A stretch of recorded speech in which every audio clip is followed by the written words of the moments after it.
बिस्मिल्लाहिर्रहमानिर्रहीम। देखिए, आज हम लोग जिस यूनिट को डिस्कस करेंगे उसका टाइटल है इलेक्ट्रोमैग्नेटिक इंडक्शन। Electromagnetic induction.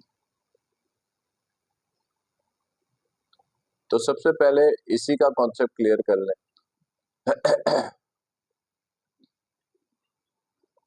ये है क्या? लेकिन इलेक्ट्रोमैग्नेटिक इंडक्शन का वर्ड क्लियर करने के लिए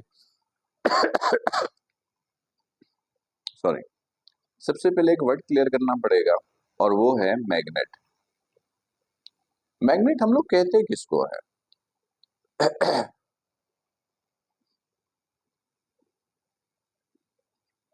देखिए, मैग्नेट जो है ना देखिए मैग्नेट जो है ना वो एक डिवाइस को कहते हैं जिसका काम मैग्नेटिक सब्सटेंस को अट्रैक्ट या रिपेल करना है। मैग्नेटिक सब्सटेंस किसको कहते हैं?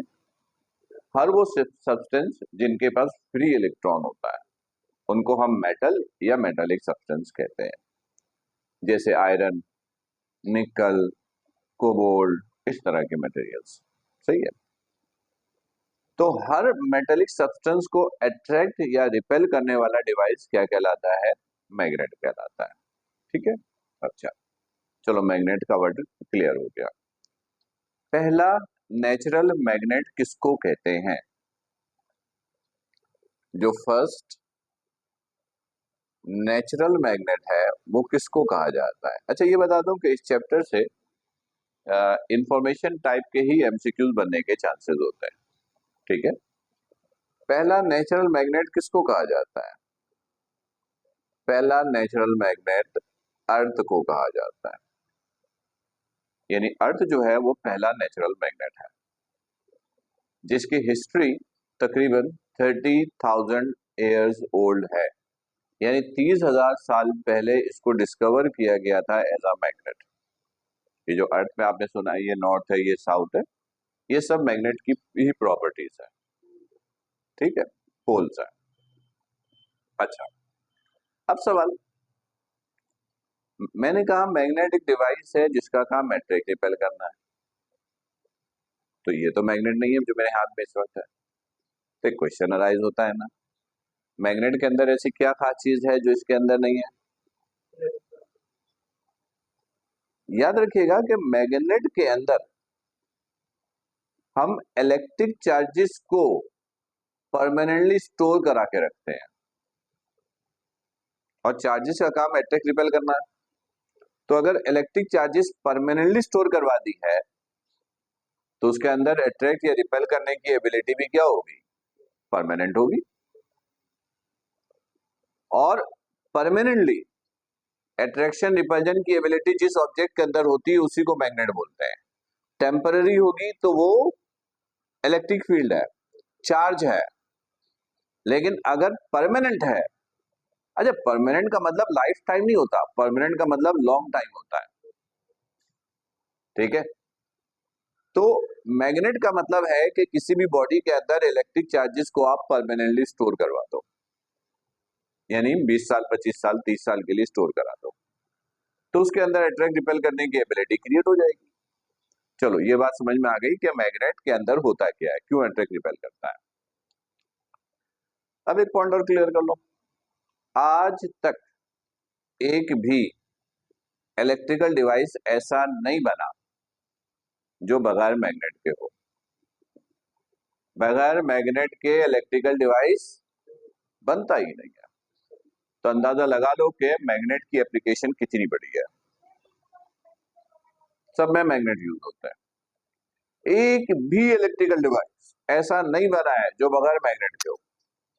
यानी अगर मैग्नेट नहीं होता तो शायद कोई भी इलेक्ट्रिकल डिवाइस नहीं होता। राइट। चलो, ये बात हो गई। अब सवाल ये कि सर मैग्नेट बनता कैसे है, मतलब मैग्नेट बनाने के तरीके कितने? मैग्नेट तो समझ में आ गया। तो याद रखोगे, मैग्नेट बनाने के अब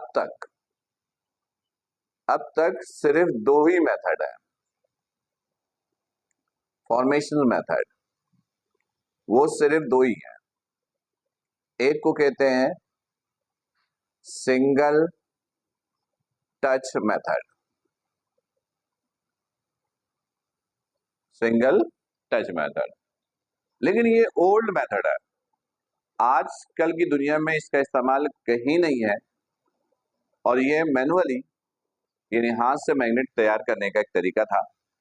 लेकिन चूंकि इसका आजकल दूर दूर तक इसका कोई यूज नहीं है, तो लिहाजा इस पे कोई डिस्कशन होती भी नहीं है। सिर्फ याद रखिएगा जो पहला मेथड था उसको कहते हैं सिंगल टच मेथड, और आजकल जो इस्तेमाल होता है वो है इलेक्ट्रिकल मेथड। इलेक्ट्रिकल मेथड, इसमें क्या करते हैं, पहले एक मेटालिक सब्सटेंस देते हैं। देखो, हर ऑब्जेक्ट मैग्नेट में कन्वर्ट नहीं हो सकता, सिर्फ मेटालिक ऑब्जेक्ट होगा, मेटल होगा जिनके पास फ्री इलेक्ट्रॉन्स है। फ्री इलेक्ट्रॉन्स का मतलब होता है वो सब्सटेंस जो एनर्जी के बदले अपने इलेक्ट्रॉन फ्री कर सके, एमिट कर सके। वो इलेक्ट्रॉन, फ्री इलेक्ट्रॉन, उन सब्सटेंस को मेटालिक सब्सटेंस और ऑब्जेक्ट को मेटल बोलते हैं। एक मेटालिक सब्सटेंस ले लो और इसमें से हाई वोल्टेज का करंट पास कर दो, तकरीबन 5000 वोल्ट का वोल्टेज पास कर दो। बहुत बड़ी अमाउंट है, ये क्वांटिटी है। तो होगा क्या कि इस ऑब्जेक्ट की जो इलेक्ट्रॉनिक कॉन्फ़िगरेशन है, इलेक्ट्रॉनिक कॉन्फ़िगरेशन का मतलब होता है इलेक्ट्रॉन के रहने के तौर तरीके। केमिस्ट्री में पढ़ा होगा पूरा इलेक्ट्रॉनिक कॉन्फ़िगरेशन। इलेक्ट्रॉनिक कॉन्फ़िगरेशन का मतलब है कि इलेक्ट्रॉन के रहने के तौर तरीके किसी भी एटम के अंदर, जिस तरह हम इंसानों के घर में रहने के तौर तरीके होते हैं, इलेक्ट्रॉन के भी हैं, उसको कहते हैं इलेक्ट्रॉनिक कॉन्फ़िगरेशन। तो जब हाई वोल्टेज का करंट पास करते हैं तो इसकी इलेक्ट्रॉनिक कॉन्फ़िगरेशन परमानेंटली डिस्टर्ब हो जाती है, चेंज हो जाती है। और परमानेंटली चेंज होने का मतलब है कि चार्जेस की स्टोरेज परमानेंटली हो जाती है। तो उसके अंदर अट्रैक्ट या रिपेल करने की एबिलिटी भी परमानेंटली क्रिएट हो जाती है, और उसको हम मैग्नेट कहते हैं। तो इस वक्त मैग्नेट बनाने का जो सिंपल तरीका यूज होता है वो इलेक्ट्रिकल मेथड। ठीक, चल ये तो हम लोगों ने थोड़ा सा मैग्नेट और उसकी हिस्ट्री को देखा कि क्या होता है, कैसे बना, क्या हुआ। अब सुनोगे, अगर मैं पूछूं कि मैग्नेट की टाइप्स कितनी है, मैग्नेट की टाइप्स कितनी, ये तो फॉर्मेशन मेथड की टाइप है दो, मैग्नेट कितनी टाइप की है, तो याद रखो इसकी कोई काउंटिंग नहीं है, बहुत सारे हैं। ठीक है, अच्छा, फिर मैग्नेट के दो हिस्से, फर्स्ट करो ये एक मैग्नेट है, ये एक मैग्नेट है। तो मैग्नेट का काम अट्रैक्ट या रिपेल करना है, ये भी अट्रैक्ट रिपेल करेगा। तो सवाल ये होता है कि क्या इस पूरे मैग्नेट के पास अट्रैक्ट या रिपेल करने की एक जैसी सलाहियत है हर हिस्से में? आंसर इज हो भी सकती है और नहीं भी, लेकिन फर्ज करो जो मैंने बनाया है ये नहीं है। तो मैग्नेट का वो हिस्सा जहां पे अट्रैक्शन रिपल्जन सबसे ज्यादा होता है उस हिस्से को कहते हैं पोल्स। मैग्नेट का वो हिस्सा जहां पे अट्रैक्शन रिपल्जन सबसे ज्यादा हो उस हिस्से को कहते हैं पोल्स। और इसके दो पोल्स होते हैं, एक को बोलते हैं नॉर्थ पोल और एक को कहते हैं साउथ। नॉर्थ साउथ हकीकत में माइनस प्लस होता है, नेगेटिव पॉजिटिव होता है, यानी पोल पे सबसे ज्यादा। अब पोल से आप जितना दूर जाते जाओगे फोर्स इतनी कम होती जाएगी। अगर रेक्टेंगुलर शेप का मैग्नेट है तो पोल एंड्स पे होंगे और दरमियान में ये न्यूट्रल हो जाता है, इसको कहते हैं बार मैग्नेट।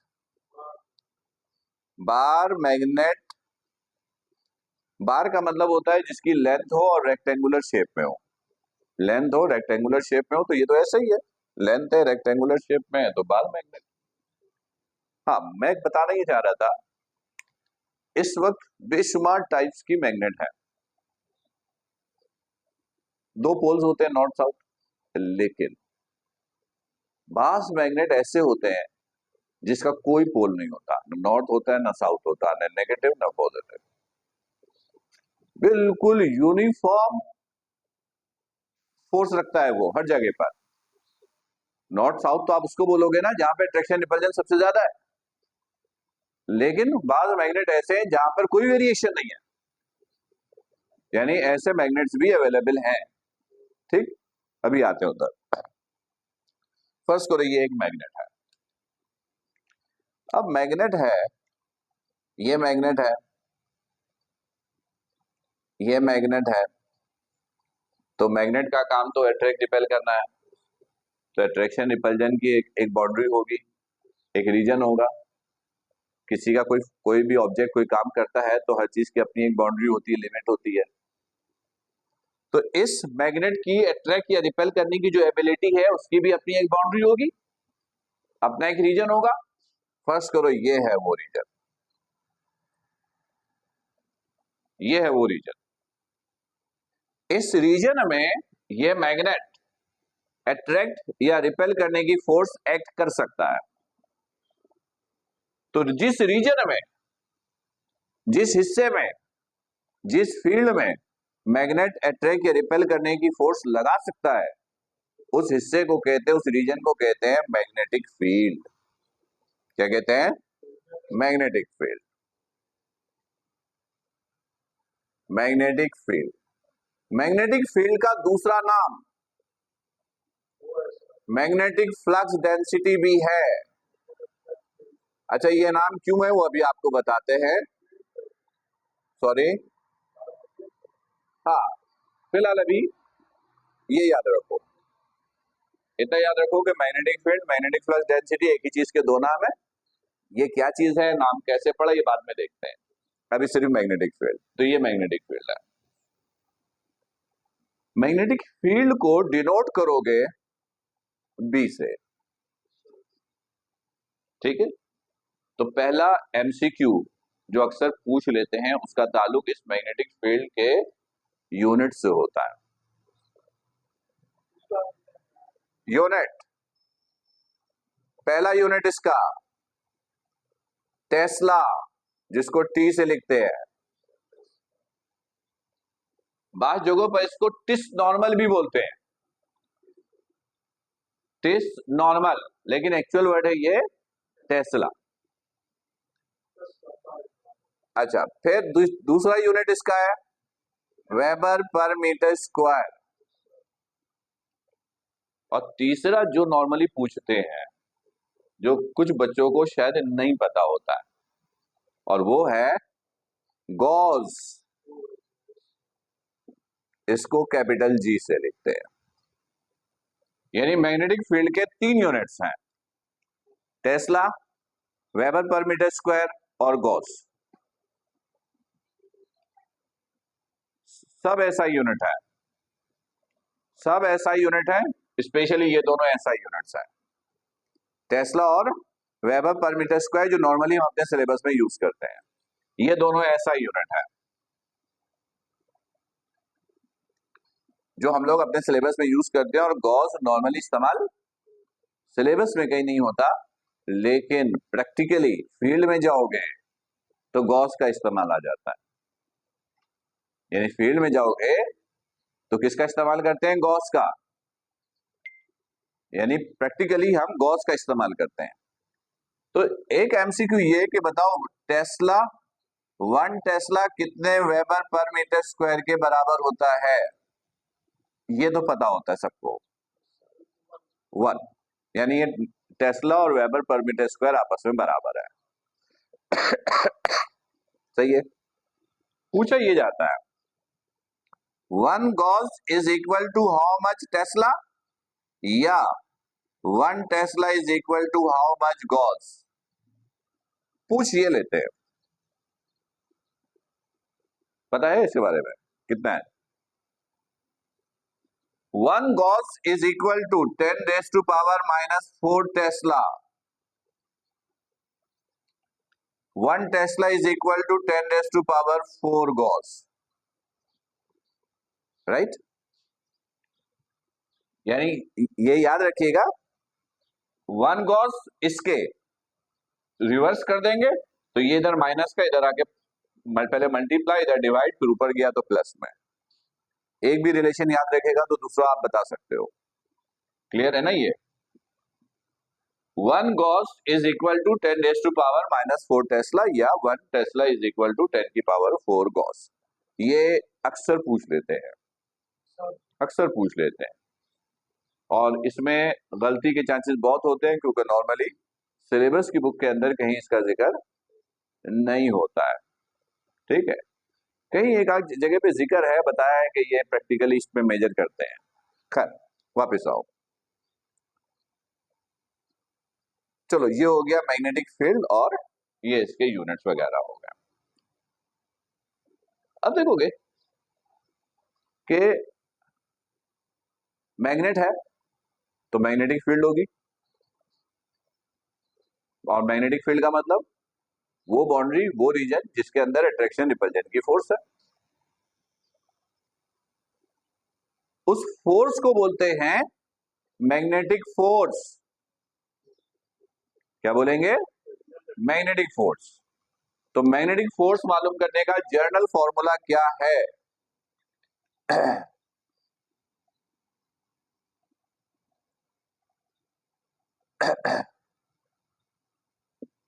मैग्नेटिक फोर्स का जर्नल फॉर्मूला क्या है? मैग्नेटिक फोर्स का जर्नल फॉर्मूला ये है, Q into V cross B। ये मैग्नेटिक फोर्स का जर्नल फॉर्मूला। तो जर्नल फॉर्मूला किसको बोलते हैं? देखो मैंने कहा मैग्नेट की बेशुमार टाइप्स हैं, हर मैग्नेट की मैग्नेटिक फील्ड होगी और हर मैग्नेटिक फील्ड में मैग्नेटिक फोर्स होगी। तो वो फॉर्मूला जो सब पे इंप्लीमेंट कर सको उसको जर्नल फॉर्मूला। तो ये जर्नल फॉर्मूला है। V velocity, B magnetic field, Q charge, F magnetic force. ठीक है, तो एक एमसीक्यू पूछा जा सकता है कि एंगल बताओ बिटवीन F एंड V, या एंगल बताओ बिटवीन F एंड B। यानी in a magnetic field magnetic force makes an angle dash with velocity और मैग्नेटिक फील्ड और मैग्नेटिक फ्लक्स डेंसिटी। याद रखोगे ये जो थीटा की वैल्यू होती है ना, ये जो F और V के दरमियान होता है वो होता है 90 डिग्री। ये भी 90, यानी इसका आंसर भी 90, इसका आंसर भी 90। अब ये कैसे पता चला?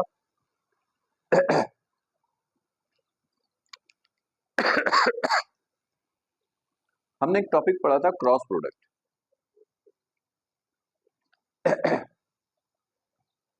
क्रॉस प्रोडक्ट में जो रिजल्ट आता है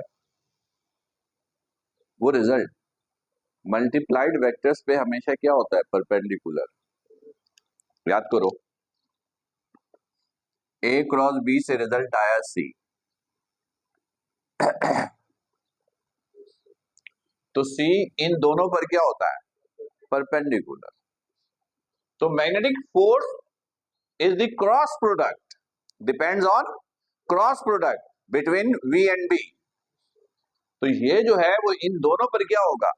परपेंडिकुलर। यानी याद रखिएगा कि F is perpendicular on V and B। V और B के दरमियान एंगल कुछ भी हो सकता है, यानी V, ये B है, ये V है, ये एंगल कुछ भी हो सकता है, लेकिन F जो है वो परपेंडिकुलर होगा। यानी ऐसे शो कर दो या नीचे की तरफ शो कर दो। अब अगर मैं पूछूं आपसे कि मैग्नेटिक फोर्स की डायरेक्शन कैसे निकलता है? Right hand rule. Cross product में जो भी रिजल्ट आता है उसकी डायरेक्शन किससे निकलती है? राइट हैंड रूल से। तो इसकी जो डायरेक्शन है determined by right hand rule, right hand rule समझ में नहीं आता, अभी समझा देते हैं, कोई मसला नहीं, यहीं पे समझा देते हैं। वी और बी है, इनके दरमियान एंगल कुछ भी हो सकता है, तो पहले आप कुछ भी ले लो, ये वी ले लिया या बी ले लिया, ये वी ले लिया, ये एंगल कुछ भी ले लिया। सबसे पहले पता करो कि v क्रॉस b, इसकी भी अपनी डायरेक्शन, इसकी भी अपनी डायरेक्शन, ये जो एंगल है ये थीटा, जो कुछ भी है आपने बोला, ये थीटा आपने किधर से किधर मेजर किया, b से v की तरफ, v से b की तरफ, यानी ऐसे मेजर किया है या ऐसे मेजर किया है। ये कैसे पता चलता है, इसका एक सिंपल रूल है, अगर v क्रॉस b है तो एंगल मेजर होगा v टू b, v2, तो एंगल ये मेजर हुआ, ये वाला, ये मेजर हुआ है, हुआ, हो गया था v से b, हाँ उल्टा हो गया, ये v से b, ये हो गया v से b, ठीक है। अब ये राइट हैंड है, राइट हैंड में ये 4 फिंगर है, ये 4 फिंगर v क्रॉस b की डायरेक्शन है, v क्रॉस b के एंगल को शो कर रहा है, उसकी डायरेक्शन को, और ये थंब ये इसकी डायरेक्शन को। तो एक काम करो, ये 4 फिंगर को इस डायरेक्शन में प्लेस करो, थंब खोलो जितना खोल सकते हो, तो जो थंब की डायरेक्शन है वो मैग्नेटिक फोर्स की डायरेक्शन है। ये देखो, ये तो थंब कहां जा रहा है, अंदर की तरफ, परपेंडिकुलर है बोर्ड पर, परपेंडिकुलर है, दिस इज परपेंडिकुलर, क्लियर, समझ में आ गया, ठीक है। अच्छा, अब फर्ज करो एक कंडक्टर है, उसमें से करंट पास हो रहा है, कंडक्टर मेटल का होता है, मेटेलिक होता है, पता है, जरा क्लियर कीजिएगा पॉइंट, एक मेटल है सिर्फ, उस पर भी मैग्नेटिक फोर्स लगती है, लेकिन सिचुएशन में क्या दे रहा हूं, मेटल है यानी कंडक्टर है, उसमें से करंट पास हो रहा है, क्या पास हो रहा है, उसको मैग्नेटिक फील्ड में ले गए, तो उस पर भी मैग्नेटिक फोर्स लगेगी, एक ऑप्शन। दूसरा ऑप्शन था कंडक्टर है, करंट नहीं पास हो रहा है, उसको मैग्नेटिक फील्ड में लेकर गए, उस पर भी मैग्नेटिक फोर्स लगेगी, ऐसा ही है। तो अगर करंट पास नहीं हो रहा है और उस पर मैग्नेटिक फोर्स लग रही है, वो मालूम करनी है, तो उसके लिए फॉर्मूला ये है। लेकिन अगर उसके अंदर करंट पास हो रहा है और मैग्नेटिक फील्ड में लेकर गए हो, मैग्नेटिक फोर्स लग रही है, तो वो मैग्नेटिक फोर्स का फॉर्मूला फिर है ये, F is equal to I into L cross B, ये मैग्नेटिक फोर्स है, magnetic force on current carrying conductor, यानी एक कंडक्टर जिसमें करंट कैरी कर रहा है, उस पर लगने वाली मैग्नेटिक फोर्स। तो अब इसके बारे में पॉइंट क्लियर कर लो, आई तो करंट है, एल लेंथ है, बी मैग्नेटिक फील्ड है और एफ मैग्नेटिक फोर्स है। ये मैग्नेटिक फोर्स हमेशा परपेंडिकुलर होगा, किस पे परपेंडिकुलर होगा, इस पे और इस पे, सही है। लेकिन अब इससे रिलेटेड 2 MCQ जो नॉर्मली बच्चों को पता होता है, जहन से निकल रहा होता है। नंबर एक, एल लेंथ, लेंथ स्केलर है वेक्टर है, कंफ्यूजन हो गई ना, स्केलर है, पर ये देखो यहाँ पे क्या लगा हुआ है, तो समझ क्या फॉर्मूला गलत है, फॉर्मूला तो नहीं होगा ना गलत, अब अगर फॉर्मूला गलत नहीं है तो लेंथ क्या है, वेक्टर है। तो अब इस पॉइंट को क्लियर कर लो, length always be a vector quantity in electrical technology. If you are using in electrical technology, then length always be a vector quantity. Electricity में, करंट में लेंथ कभी स्केलर नहीं होता, लेंथ हमेशा वेक्टर होता है। तो एक तो पॉइंट ये दिमाग में बैठा दो। अब दूसरा सवाल, अगर लेंथ वेक्टर है तो इसकी डायरेक्शन होगी कोई। अब डायरेक्शन क्या है? लेंथ की डायरेक्शन हमेशा करंट की डायरेक्शन होती है। लेंथ की डायरेक्शन हमेशा करंट की डायरेक्शन, यानी direction of L always be same as current, यानी जो डायरेक्शन करंट की वही डायरेक्शन लेंथ की। ये बात समझ में आ गई। अब एक और पॉइंट के यहां लिख देता हूं। एक कंडक्टर है, उसमें से करंट पास हो रहा है। कंडक्टर है, पास हो रहा है करंट, मैग्नेटिक फील्ड में प्लेस्ड है, मैग्नेटिक फील्ड में प्लेस्ड है।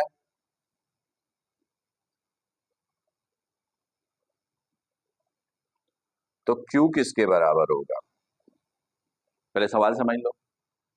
कंडक्टर है, करंट पास हो रहा है, करंट का मतलब इलेक्ट्रॉन का फ्लो, इलेक्ट्रॉन चार्ज की एग्जांपल है, मतलब चार्जेस का फ्लो, वही चार्ज मालूम करना है।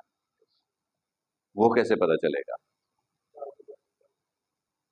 किसी कंडक्टर में जब चार्जेस का फ्लो होता है, फ्लो, स्टैटिक नहीं, फ्लो, जब फ्लो होता है तो उस सूरत में, उस सिचुएशन में चार्ज मालूम करने का फॉर्मूला ये है, नाली।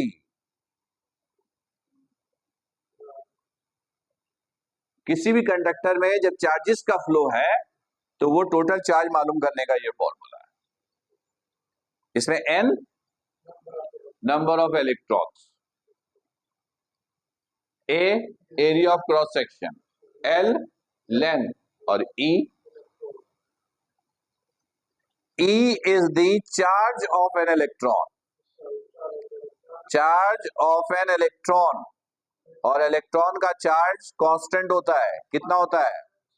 1.619 कूलम,